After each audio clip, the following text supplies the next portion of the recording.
আচ্ছা, আমরা সবাই কিন্তু এমন এমন একজনকে চিনি, তাই না? যে কিনা কোনো একটা ঘরে ঢোকার সাথে সাথে সবার নজর কেড়ে নেয়। তাদের কথা বলা, তাদের হাসি সবকিছুতেই যেন একটা অদ্ভুত আকর্ষণ কাজ করে।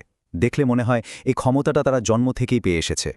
কিন্তু আসল প্রশ্নটা হল, এই যে আকর্ষণীয় ব্যক্তিত্ব, এটা কি সত্যি সত্যি জন্মগত কোনো উপহার, নাকি এর পেছনে অন্য কোনো ব্যাপার আছে?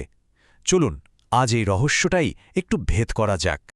তো ক্যারিজমা নিয়ে সবচেয়ে বড় যে একটা ভুল ধারণা সবার মধ্যে কাজ করে, চলুন সেটা দিয়েই শুরু করি। অনেকেই ভাবেন যে এটা একটা জন্মগত গুণ যা চাইলেই পাওয়া যায় না। আর ঠিক এই ধারণাটাই কিন্তু অনেককে চেষ্টা করা থেকে পিছিয়ে দেয়। তাহলে আসল সত্যিটা কি? দেখুন, সামাজিক বিজ্ঞান আর গবেষণা কিন্তু একদম অন্য কথা বলছে।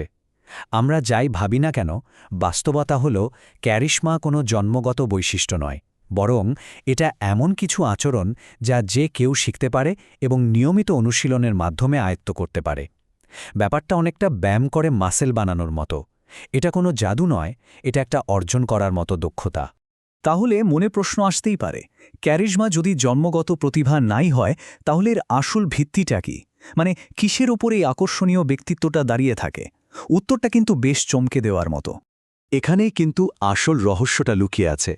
ক্যারিশমার মূল ভিত্তি হল অন্য মানুষকে তার নিজের সম্পর্কে ভালো অনুভব করানো, অর্থাৎ ফোকাসটা নিজের ওপর থেকে সরিয়ে পুরোপুরি অন্য মানুষটার ওপর নিয়ে আসা। আসল প্রভাব কিন্তু তখনই তৈরি হয় যখন আপনার উপস্থিতিতে অন্যেরা নিজেদের সম্মানিত, গুরুত্বপূর্ণ আর মূল্যবান মনে করে। মানুষ এটা মনে রাখে না আপনি কতটা স্মার্ট, মানুষ মনে রাখে আপনি তাদের কেমন অনুভব করিয়েছিলেন।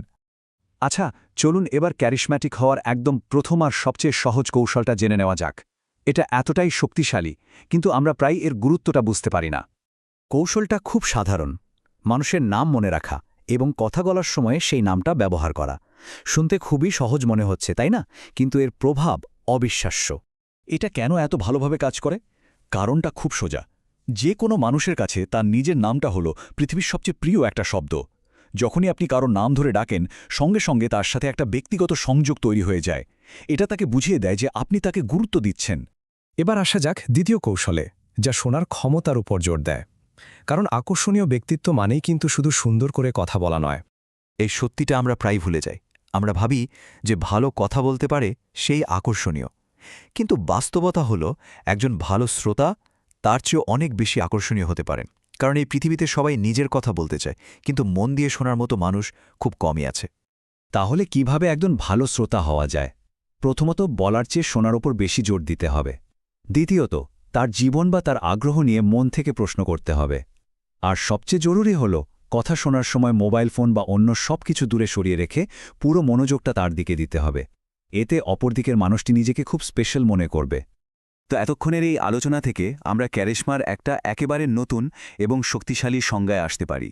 এটা আপনার ব্যক্তিত্বকে দেখার দৃষ্টিভঙ্গিটাই হয়তো বদলে দিতে পারে। আজকের আলোচনার এটাই হলো মূল কথা। ক্যারিজমা মানে নিজেকে বড় করে দেখানোর চেষ্টা করা নয়, এর আসল শিল্পটা হলো অন্যদের এটা অনুভব করানো যে তারা গুরুত্বপূর্ণ। যখন এই কাজটা করা যায়, আকর্ষণীয় ব্যক্তিত্বটা এমনিতেই তৈরি হয়ে যায়, তার জন্য আর আলাদা করে চেষ্টা করতে হয় না। তাহলে পুরো ব্যাপারটাকে যদি এক জায়গায় করি, ক্যারিজমেটিক হওয়ার পথটা কিন্তু মাত্র ৩টা সহজ ধাপে চলে আসে। প্রথমত, ফোকাসটা নিজের ওপর থেকে সরিয়ে অন্যদের ওপর আনা। দ্বিতীয়ত, সংযোগ তৈরির জন্য তাদের নাম ব্যবহার করা। আর তৃতীয়ত, তাদের কথা মন দিয়ে শোনা। এই ৩টা বিষয় চর্চা করলেই দেখবেন পরিবর্তনটা আপনি নিজেই টের পাচ্ছেন। তাহলে আজকের এই আলোচনা শেষে একটাই প্রশ্ন: আজ এমন কে হতে পারে যাকে আপনি তার নিজের সম্পর্কে একটু বেশি ভালো, একটু বেশি গুরুত্বপূর্ণ অনুভব করাতে পারেন?